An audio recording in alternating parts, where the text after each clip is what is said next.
Orihuela, vista desde el puente de Rusia. Llegamos al puente de Rusia, donde nos espera Antonio Mazón. Antonio, hola, ¿qué tal? Muy buenas. Buenos días, Alfonso. ¿Estás preparado ya? Sí, listo. Pues comenzamos.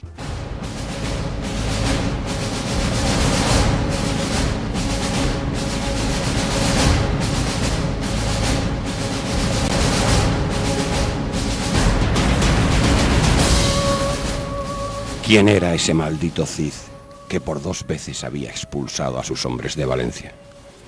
No era un rey, ni siquiera un conde, tan solo un mercenario que ponía en juego el prestigio del emir de los almorávides. Yusuf envió un poderoso ejército al mando de su sobrino, que acampó a 4 millas de Valencia, cerca de Quart. En clara inferioridad numérica, Rodrigo puso en marcha su genio militar. Propagó el rumor de que las tropas de Castilla y Aragón acudían en su ayuda. Y una noche, la mitad de sus hombres abandonaron furtivamente la ciudad y, dando un largo rodeo, se situaron en la retaguardia de los sitiadores. Por la mañana, se abrieron las puertas y las tropas restantes mandadas por Rodrigo salieron en una carga suicida. Pero a medio camino dieron la vuelta simulando la huida. Una estrategia aprendida de los propios moros que llamaban Tornafluye. Los almorávides corrieron tras ellos y los emboscados cayeron sobre el campamento desguarecido, incendiándolo con gran estrépito. Los sitiadores pensaron que habían llegado los refuerzos castellanos y huyeron en desbandada, perseguidos por las mesnadas del Cid, que en aquella memorable jornada consiguió un fabuloso botín con armas y caballos. En la batalla de Quart, el Cid entró definitivamente en la leyenda.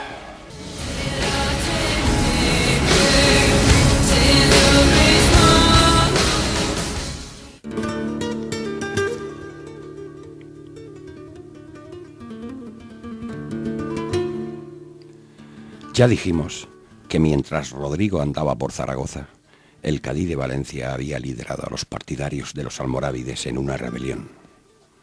Pidió refuerzos a los invasores y abrió las puertas a un destacamento con el que asaltaron el Alcázar y asesinaron al emir Al-Qadir, aliado de Castilla y tributario del Cid, poniendo la ciudad bajo la obediencia almorávide.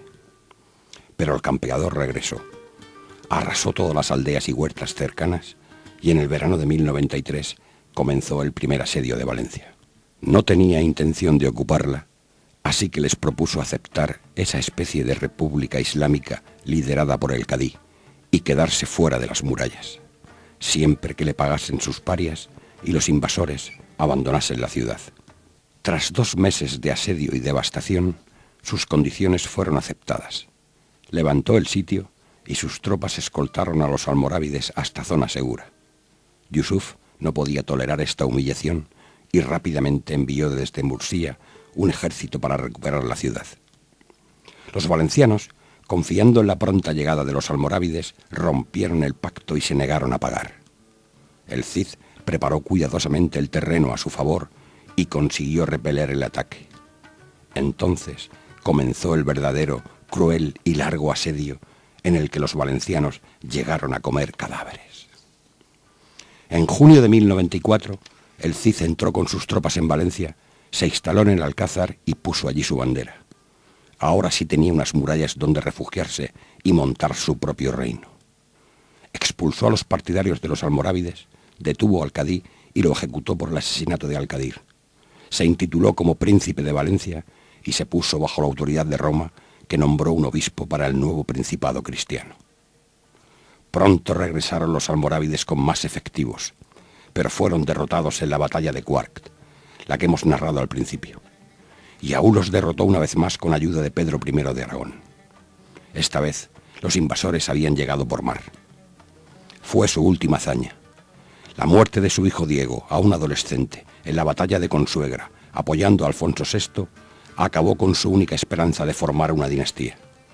Sin heredero varón, casó a sus hijas Cristina y María con el infante de Pamplona y con el conde de Barcelona. Agotado, cayó en cama y murió en el verano de 1099, con solo 50 años. Poco pudo aguantar Valencia bajo el gobierno de su esposa Jimena. 3 años después, Alfonso VI acudió a socorrerla y sin tropas suficientes para enfrentarse a los almorávides, optó por abandonar la plaza, no sin antes incendiarla. En el 1102, Valencia era ya solo otra provincia más del imperio africano.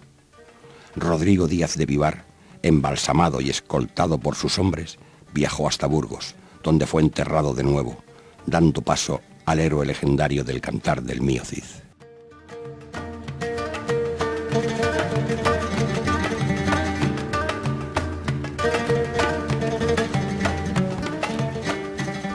Muerto Yusuf en el 1106, su hijo Alí heredó un inmenso imperio que abarcaba el norte de África y casi toda la Hispania musulmana.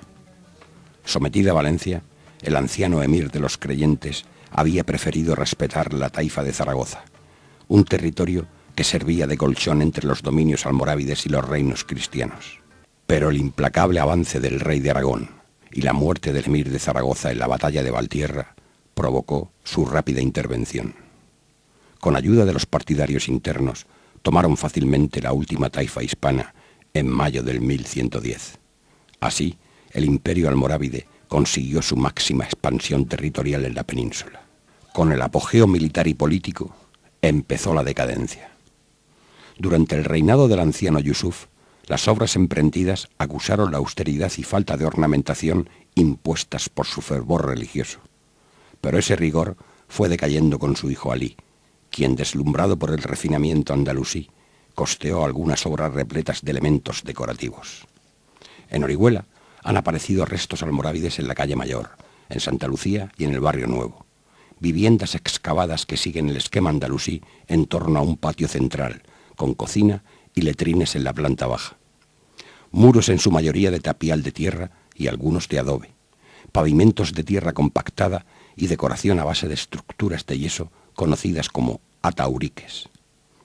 Los rudos almorávides, acostumbrados a la vida del desierto, se ablandaron pronto en el Andalus, tierras ricas y fértiles donde la poesía y los placeres habían sustituido a la guerra permanente. Esta relajada situación de los hispanos y su promesa de quitarles los impuestos habían facilitado su conquista, pero también fue la causa de su perdición. La legendaria cabalgada de Alfonso I el Batallador, que pasando por Úrjula llegó hasta las puertas de Granada, aconsejó reforzar sus murallas y las defensas de otras muchas localidades peninsulares. En Orihuela les debemos los 3 emblemáticos torreones orientados a mediodía, puramente almorávides, fabricados en el primer cuarto del siglo XII. Estas obras se extendieron a lo largo de todo su imperio, por lo que Alí ben Yusuf se vio obligado a implantar un impuesto específico. Otro más. ¿Dónde había quedado aquella promesa de suprimir los impuestos a los musulmanes? El sistema almorávide se había basado en exprimir a los cristianos mozárabes y mantener el ejército a base de botines de guerra. Pero las conquistas acabaron en Zaragoza, y los mozárabes, arruinados y perseguidos, huyeron al norte o fueron deportados a África, dejando los campos sin brazos, con el consiguiente hundimiento de la economía. Los gobernadores tuvieron que establecer nuevos tributos. Los alfaquíes, que los habían eliminado por considerarlos ilícitos, necesitaban también financiarse. El descontento creció día a día y los conquistadores africanos comenzaron a ser vistos por la población hispana como insufribles dominadores. Parásitos que no solo limitaban su libertad, sino que les acosaban con más y más impuestos. Y así llegaron las revueltas. En 1121, y por primera vez en Al-Ándalus, Córdoba se sublevó contra la administración almorávide. Alí tuvo noticia de lo ocurrido y cruzó el estrecho para sofocar la rebelión. Los cordobeses le explicaron su justa indignación y acabó por perdonarlos. Pero esta revuelta solo fue el primer chispazo de un fuego que estaba prendiendo en toda la península. Simultáneamente, una nueva corriente religiosa aún más radical se extendía por el norte de África.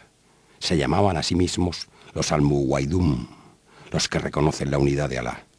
En Hispania fueron conocidos como los almohades, de los que hablaremos muy pronto.